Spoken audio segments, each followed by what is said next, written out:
हमारे DDC chairman madam R Singh ji से ग्रह करूँगा कि वो अपनी बात विस्तार में विषय को रखें। भारत माता की जय, भारत माता की जय, वंदे वंदे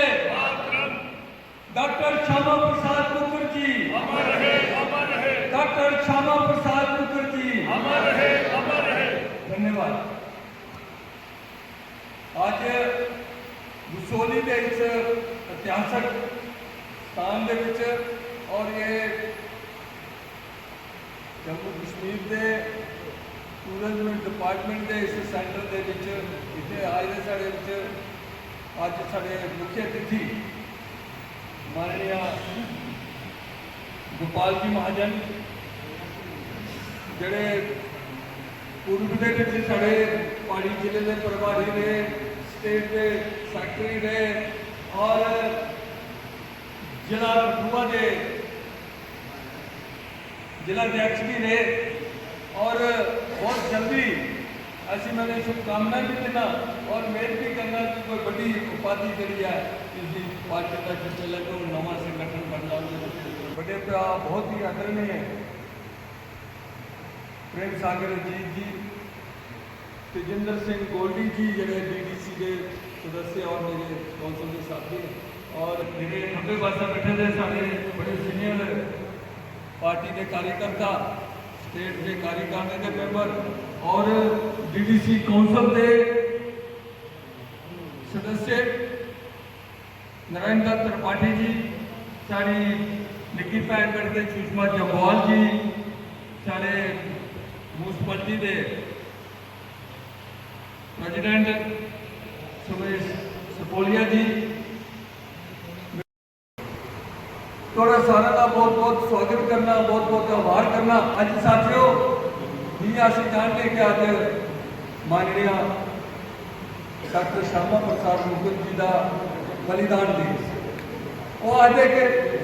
शहीदों की चिताओं में लगेंगे हर वर्ष मेले,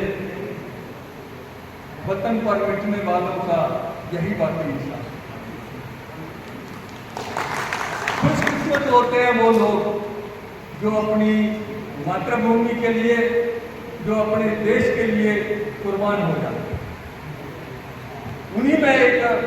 शख्सियत है डॉक्टर श्यामा प्रसाद मुखर्जी, जिनकी पूरी जिंदगी एक मकसद के लिए। हम लोग सब इस दुनिया में आते हैं अपने कर्मों के अनुसार, लेकिन वो चुनिंदा लोग महान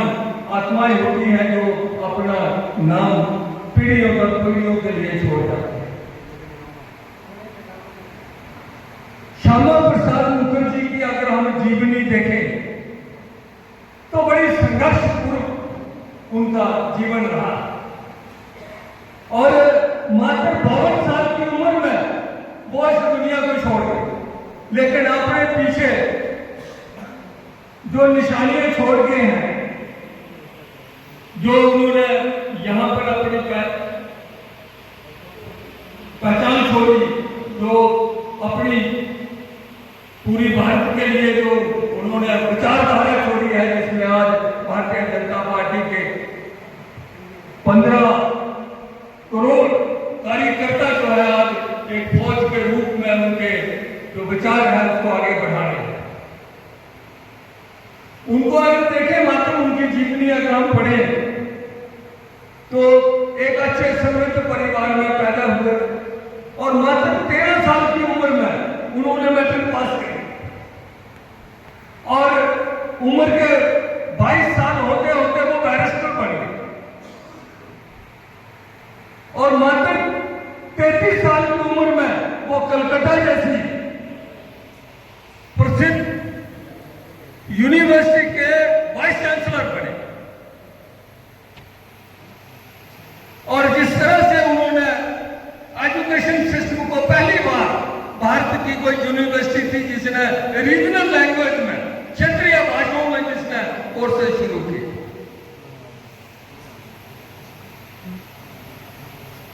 जब उन्होंने सोचा कि उनको इससे भी बड़ा देश के लिए काम करना चाहिए तो वो यूनिवर्सिटी का वाइस चांसलर की उपाधि छोड़ के प्रोडक्ट्स में और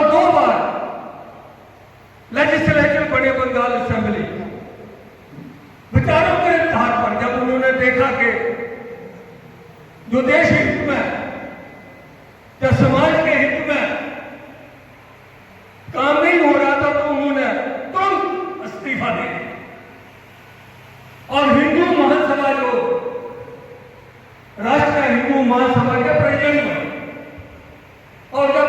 हिंदू महासभा ने भी उस जमाने में दो ऐसी असेंबली लेजिस्लेचर थी, दो ऐसी काउंसिलें थी देश के अंदर जिन्होंने मुस्लिम लीग से समझौता कर लिया अपना राज चलाने के लिए, तो उन्होंने तुरंत उससे भी इस्तीफा दिया। और जो भारत की जो विधान निर्माण सभा बनी थी उसके सदस्य बने। उसके बाद पार्लियामेंट में एमपी बने, मिनिस्टर बने। देश के पहले इंडस्ट्री मिनिस्टर जो थे वो श्यामा प्रसाद मुखर्जी थे। उन्होंने दो प्रधान, दो संविधान, दो निशान की जो सोच थी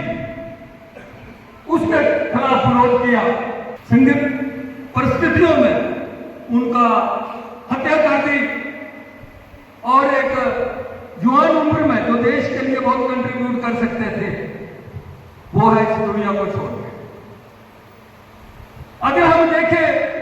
एक छोटी सी उम्र में छोटे से टाइम में अगर हम देखें भारतीय जनता पार्टी के जनसंघ के उस समय के जो दो अध्यक्ष जिनके विचारधारा को लेके आज पार्टी आगे बढ़ रही है,